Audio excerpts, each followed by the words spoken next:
Defendant Charles Adelson's motion for pretrial release and request for Arthur hearing. Under Article 1, Section 14 of the Florida Constitution and Florida Rule of Criminal Procedure 3.131a, defendant Charles Adelson, a lifelong Florida resident with no criminal history or history of violence, respectfully moves the court for pretrial release on reasonable conditions. Mr. Adelson further requests under State v. Arthur 390 South or Southern 2nd 717 Florida 1980 that the court schedule this motion for an evidentiary hearing as soon as practicable. Preliminary statement. On April 20th, 2022, the grand jury returned an indictment against Mr. Adelson, charging him with first-degree murder, conspiracy to commit murder, and solicitation to commit murder in connection with the July 2014 death of his former brother-in-law, Professor Dan Markel. Mr. Adelson was arrested the next day, April 21st, 2022, at his home and was fully cooperative in his arrest. The grand jury returned this indictment almost 6 years after the authorities first signaled to Mr. Adelson that he was under investigation for the very crimes alleged in the indictment. In September 2016, the Tallahassee Police Department, TPD, released to the media a draft probable cause affidavit, the draft affidavit, which purported to establish probable cause against Mr. Adelson and against persons he is alleged to have conspired with, Magbanua, Garcia, and Rivera, for the murder of Professor Markel.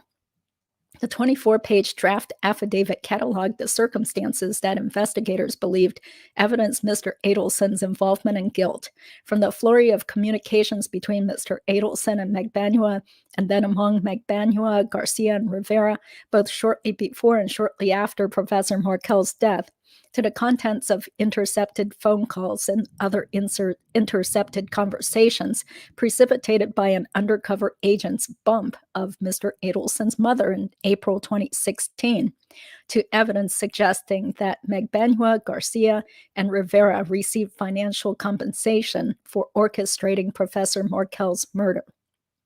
But that draft affidavit, for all of its supposed rigor and detail, was never approved by the state attorney's office as to Mr. Adelson. In fact, when TPD released the draft affidavit in 2016, then State Attorney Willie Meggs explained that his office had not approved Mr. Adelson's arrest because the affidavit amounted to nothing more than speculation about Mr. Adelson's alleged role in the conspiracy. As the Tallahassee Democrat reported on September 8, 2016, regarding Mr. Meggs' reasoning for not approving charges against Mr. Adelson, quote, "My opinion after reading those documents is there is no probable cause here to make an arrest," Meggs said. "We kind of believe they were involved according to the police, but what we believe and what we think doesn't count. What evidence do we have? When you read this stuff, you say these people had him killed. I don't read it like that," he continued. "How do we prove this? How do we prove what this officer believes or thinks or suspects? What witnesses do we have for that purpose?" Okay, so you see the footnotes down. They refer to an article written by Carl Edders, September 8th, 2016. Mr. Meggs believes so strongly that the authorities lacked a legal basis for Mr. Adelson's arrest that he warned that if TPD proceeded to arrest without a warrant, TPD should, quote, "get ready for your civil suit from whoever they have arrested without probable cause," unquote. So what has changed since 2016? In the past 6 years, the state has prosecuted and secured convictions against Garcia, Rivera, and Magbanua, none of whom has directly implicated Mr. Adelson in the conspiracy to murder Professor Markel. As for Mr. Adelson's recent arrest, nearly 6 years after Mr. Meggs publicly declared that suspicions about Mr. Adelson's involvement were just, quote, "speculation," according to the current state attorney, the, quote, "new evidence on which Mr. Adelson's arrest is based is an enhanced recording of an April 20th, 2016 conversation between Mr. Adelson and Magbanua at a Dolce Vita restaurant in Miami, Florida, the Dolce recording. That's the new evidence, explained the state attorney shortly after Mr. Adelson's arrest. But far from being a new item of evidence, the Dolce recording was a centerpiece of the authorities' misguided efforts to arrest Mr. Adelson back in 2016. Indeed, despite the state's claims that new enhancements only recently allowed the authorities to discern the contents of the Dolce recording, that recording is described, transcribed, and analyzed in detail in the draft affidavit, the very same affidavit that former state attorney Meggs dismissed outright as mere speculation about Mr. Adelson's involvement in Professor Markel's murder. Okay, so you see the footnotes here.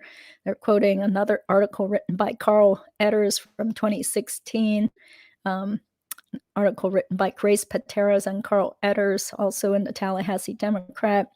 And footnote 6 says, counsel for Mr. Adelson have listened to the audio of the original Dolce recording produced in discovery before the trial of Mr. Adelson's co-defendants, and the audio of the enhanced Dolce recording released by the state contemporaneous with Mr. Adelson's arrest in April 2022. The original and enhanced audio are materially the same. And perhaps more significantly, the enhanced Dolce recording only helps to exonerate Mr. Adelson, as Mr. Adelson repeatedly states during his conversation with Meg Banua that he had absolutely no connection to or involvement in Professor Markel's death. Mr. Adelson comments, for example, that the individual who accosted his mother on the street the day before the meeting at Dolce Vita should, quote, go talk to the person who's involved, not fucking people who aren't involved, and I'm not involved, unquote. Transcript of Dolce recording at page 15. Mr. Adelson also remarks that, quote, if it's a cop who initiated the bump of his mother, I'm happy because I've got nothing to hide. Okay. To prevail at the Arthur hearing and for Mr. Adelson to be held without bail before trial, the state must satisfy the highest evidentiary standard known to the law. Proof evident, presumption great, a standard even more burdensome than the proof beyond a reasonable doubt required for a conviction. This is an exceedingly high standard for the state to meet in any case in which it seeks to deprive a defendant of his constitutional right to pretrial release.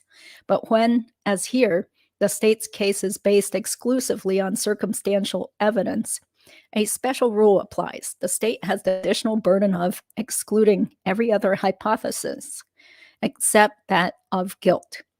As discussed in more detail below, despite the state's long-running theory that Mr. Adelson financed the murder of Professor Markel, to date the state has failed to produce a single witness or item of evidence directly establishing that Mr. Adelson paid Meg Banua, Garcia, or Rivera to facilitate, orchestrate, or carry out the murder, or that Mr. Adelson was involved in any way.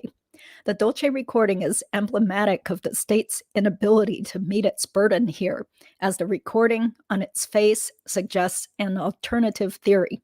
Not that Mr. Adelson is guilty, but that he had no knowledge of, connection to, or involvement in a conspiracy to kill Professor Markel. Finally, if the state were somehow able to satisfy the proof evident presumption great standard, which respectfully it cannot, the court would nevertheless have the discretion to grant bail based on its consideration of the traditional bail factors, including the nature and circumstances of the offense, flight risk, and community ties, criminal history, danger to the community, and any other circumstances that the court considers relevant. As established below, Mr. Adelson has no criminal history, has no history of legal issues in any capacity, and fully cooperated with the authorities in his arrest.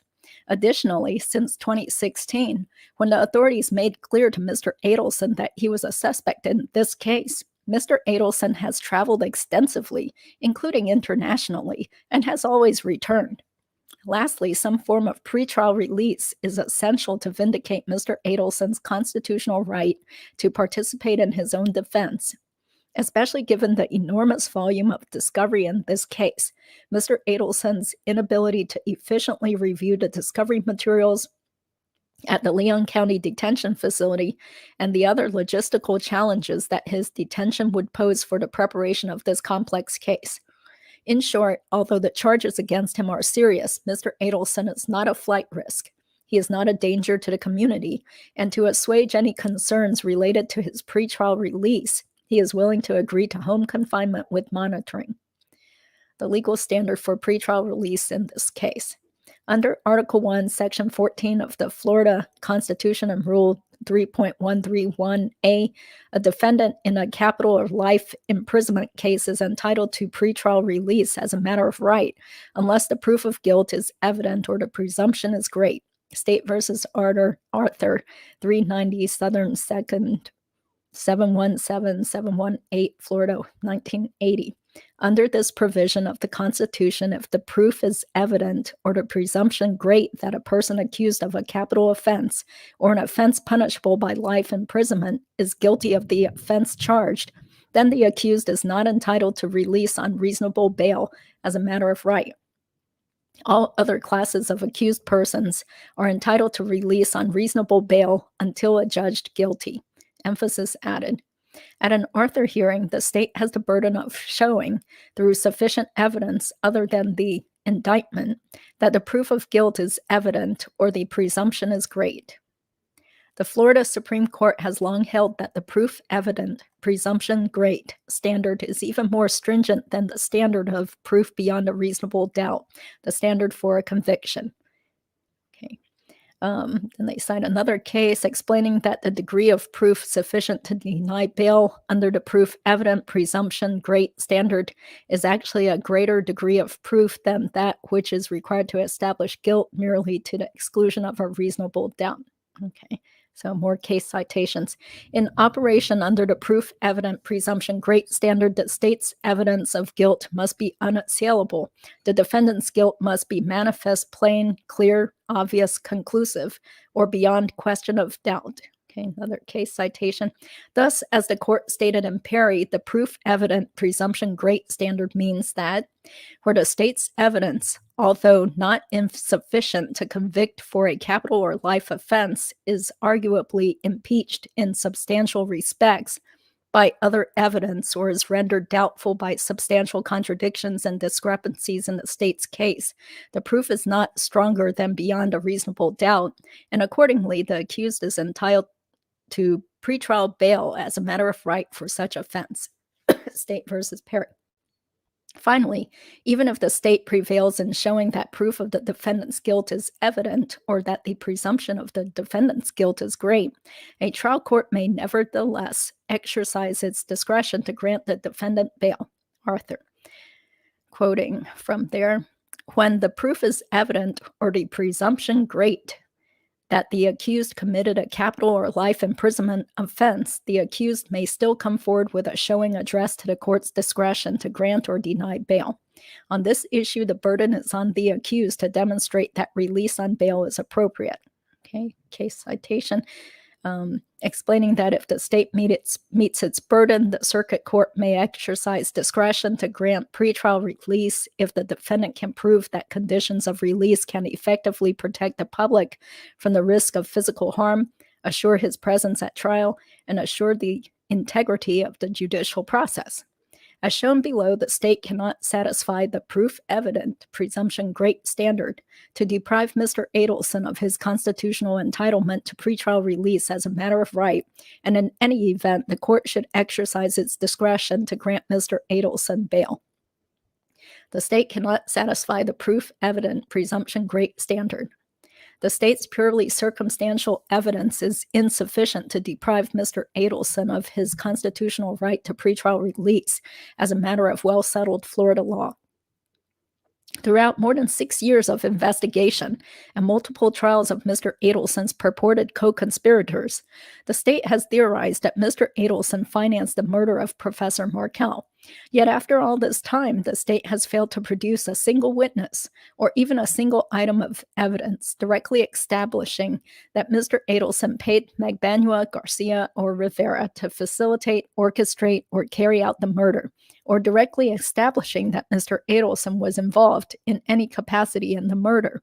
The state's case against Mr. Adelson is purely circumstantial, and that factor alone precludes the state from satisfying the proof evident presumption great standard here, and from depriving Mr. Adelson of his constitutional right to pretrial release as of right. The first DCA's opinion in State ex rel. Hyde versus Thursby is instructive regarding the legal effect of circumstantial evidence in the context of an Arthur hearing. In that case, the defendant, who is charged with first-degree murder, appealed the trial court's order denying his motion for bail. In describing the facts of the case, the court explained that there were only 2 items of evidence connecting the defendant with the death of the deceased: a witness's statement that the defendant's car was parked near the location where the authorities ultimately found the victim's body, and a statement from the victim's son, who alleged that the defendant had incriminated himself to him in connection with his mother's death. The court, after analyzing this evidence, determined that the state's evidence of the defendant's guilt was only circumstantial, held that this circumstantial evidence was insufficient for the state to satisfy the proof evident presumption great standard in that case, and reversed the trial court's order denying the defendant's motion for bail. At this point in the proceedings, the only evidence of the state is circumstantial, and as such, it is necessary to be more than a suspicion. It must exclude every other hypothesis except that of guilt. The Supreme Court of Florida has held in Russell versus State that the evidence must be stronger than beyond a reasonable doubt to prevent bail being afforded pursuant to Section 9 Declaration of Rights. We have reviewed the evidence as reported in the record before us and come to the conclusion that the evidence does not stand the test of proof of guilt as being evident or the presumption great. There is no evidence before us of premeditation, which is essential to a conviction of first-degree murder. Okay, so that's a quote. Then they also cite another case reversing the trial court's order denying the defendant's motion for bail after a mistrial because the evidence of guilt is wholly circumstantial and does not measure up to that standard required to justify denial of bail pending retrial. Emphasis added. Here, as in Hyde, the state's evidence against Mr. Adelson for the charges of first-degree murder, conspiracy, and solicitation is purely circumstantial. The state has not produced a single witness or item of evidence directly establishing that Mr. Adelson ordered Professor Markel's murder, that he participated in the planning of Professor Markel's murder, or that he promised to pay anyone for facilitating or carrying out Professor Markel's murder. The state has not produced a single witness or item of evidence directly establishing that Mr. Adelson paid Magbanua, Garcia, Rivera, or anyone else in exchange for Professor Markel's murder. Indeed, the state has not produced a single communication after hundreds of hours of electronic surveillance of Mr. Adelson, in which Mr. Adelson or anyone else directly implicates Mr. Adelson in the murder of Professor Markel.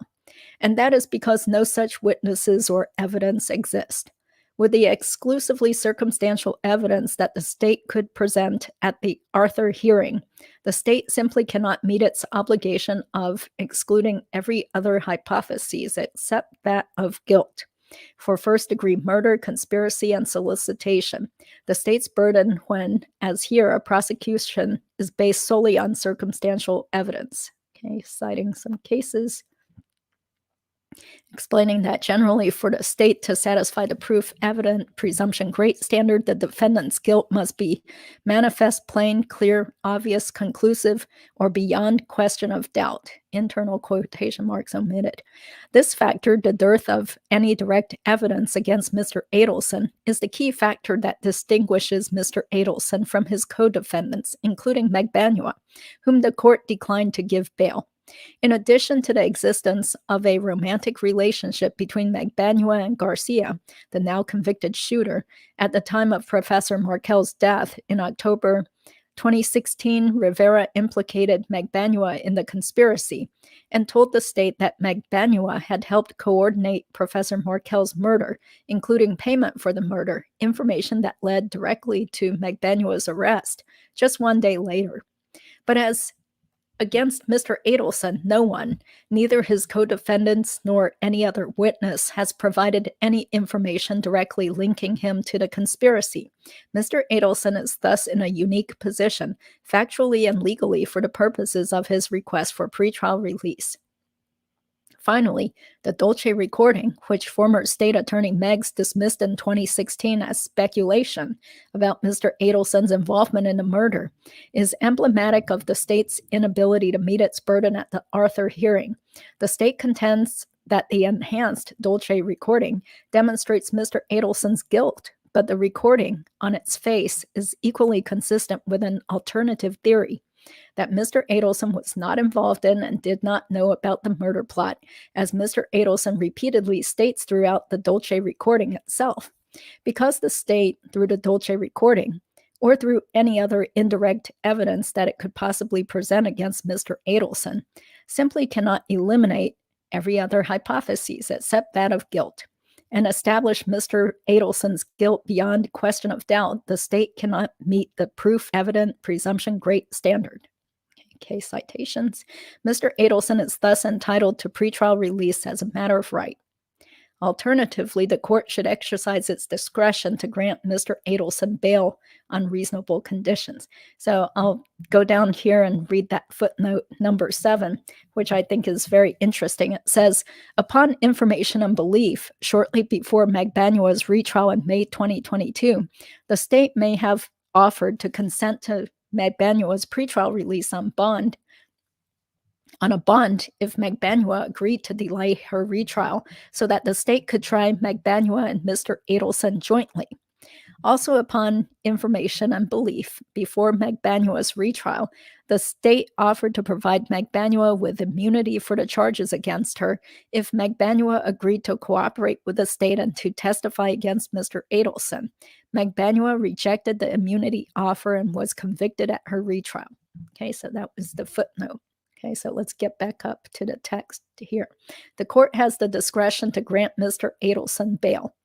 Even if the state were somehow able to satisfy the proof evident presumption great standard here, the court would nevertheless have the discretion to grant Mr. Adelson bail.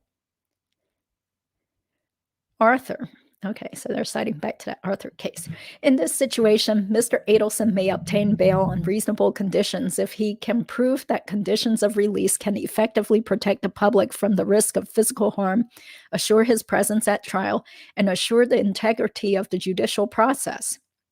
Rule 3.131b1 provides that a trial court shall impose the first of the following conditions of release, or combination of conditions, which will protect each of the 3 previously mentioned interests, with the first condition being personal recognizance of the defendant, followed by increasingly restrictive conditions of release.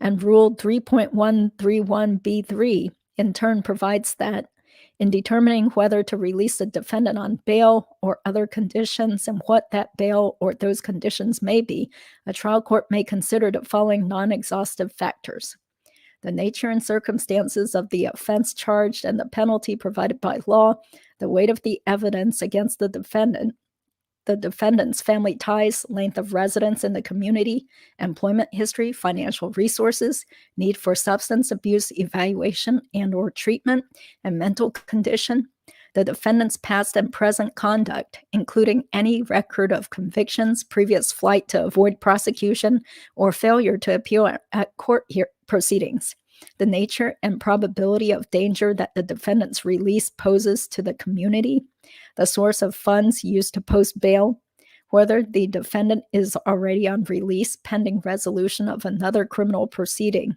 or is on probation, community control, parole, or other release pending completion of sentence, and any other facts the court considers relevant. Mr. Adelson fully appreciates the seriousness of the charges against him. Still, individually and collectively, the remaining factors weighed decisively in favor of reasonable bail for Mr. Adelson, an individual with no criminal history who has, during the entire 3 years that he has lived with the specter of being prosecuted in this case, never fled or otherwise evaded justice. The bail factors weigh strongly in favor of pretrial release on reasonable conditions. Okay, let me make sure everything's still working over there. Okay, first and most notably, Mr. Adelson is not a danger to the community, physically or otherwise, and he is not a flight risk. Mr. Adelson is a 46-year-old dentist from Broward County, Florida, and he has lived in Florida all of his life. All of Mr. Adelson's immediate family members reside in the South Florida area. Mr. Adelson has no criminal history, has no history of legal issues in any capacity, cooperated fully with the authorities during his arrest in April 2022, and for the past 6 years has offered to surrender to the authorities if he was ever prosecuted. Given these factors, Mr. Adelson's exemplary record with the law and the lack of any instances of violent or dangerous conduct in his past, Mr. Adelson is not a danger to the community.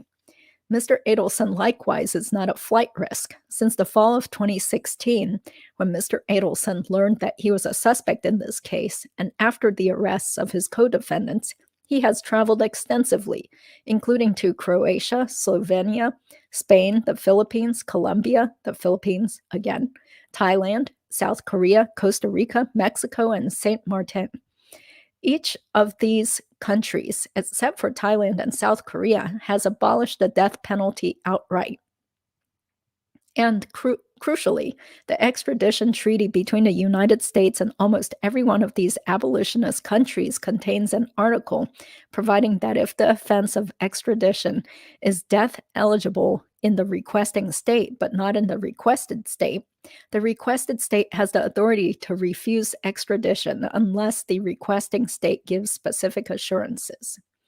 Okay, footnote 8 says, Mr. Adelson's international travel occurred on the following dates, nearly all of which were after the release of the draft affidavit in Spain 2016, and also after the arrests of his co-defendants. August 2016, Croatia, Slovenia, and Spain. September 2016 to October 2016, the Philippines. October 2016, Colombia. October 2017, the Philippines, Thailand, and South Korea. January 2020, Costa Rica. September 2020, Mexico. 2021, Saint Martin. So there's something about from the Death Penalty Information Center explaining that Thailand is a retentionist country and that South Korea is an abolitionist in practice, although the country has not formally abolished the death penalty. Okay, so getting back to the text of this, we're getting closer to being done. Where the offense for which extradition is sought is punishable by death under laws in the requesting state and not punishable by death under laws in the requested state may grant extradition on the condition that the death penalty shall not be imposed on the person sought, or if for procedural reasons such as condition cannot be complied with by the requesting state, on condition that the death penalty, if imposed, shall not be carried out. If the requesting state accepts extradition subject to conditions pursuant to this article, it shall comply with the conditions. If the requesting state does not accept the conditions, the request for extradition may be denied.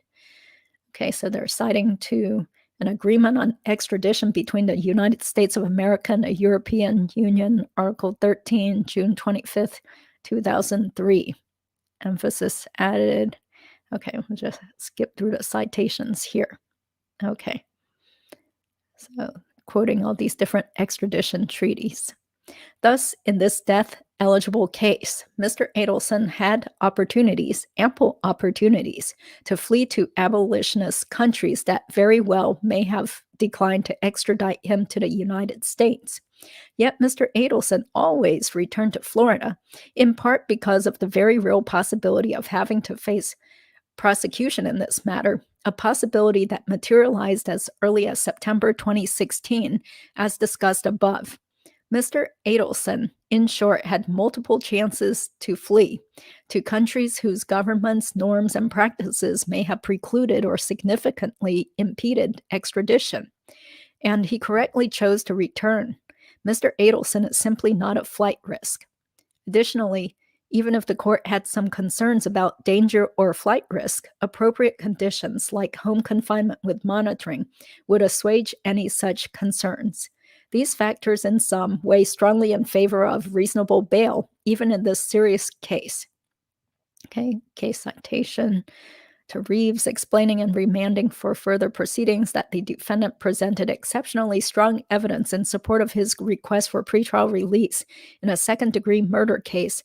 When the defendant had no prior criminal record, the defendant had several generations of relatives in the community, there was no evidence of drug or alcohol issues, and the trial court determined before the appeal that the defendant was not a danger to the community or a flight risk. Second, with respect to the weight of the evidence against Mr. Adelson, this factor also militates in favor of reasonable bail for reasons similar to those discussed above. The state's case against Mr. Adelson, as noted, is based entirely on circumstantial evidence, and for that basic reason, the state cannot satisfy the proof evident presumption great standard here. But even outside of this heightened framework for capital or life imprisonment cases, and at the level of common sense evaluation, the state's evidence against Mr. Adelson is weak. Although the state has theorized for nearly 6 years and over the course of 2 trials that Mr. Adelson financed Professor Markel's murder, the state has not yet produced a single witness or a single document or communication directly or even inferentially supporting that theory. For all of the reasons already discussed, therefore, the amount, nature, and quality of the state's evidence against Mr. Adelson weigh strongly against prolonged detention without bail before trial. Finally, with respect to other relevant factors, some form of pretrial release, even if home confinement in South Florida, where Mr. Adelson and his counsel reside, is essential to vindicate Mr. Adelson's constitutional right to participate in his own defense in this complex case.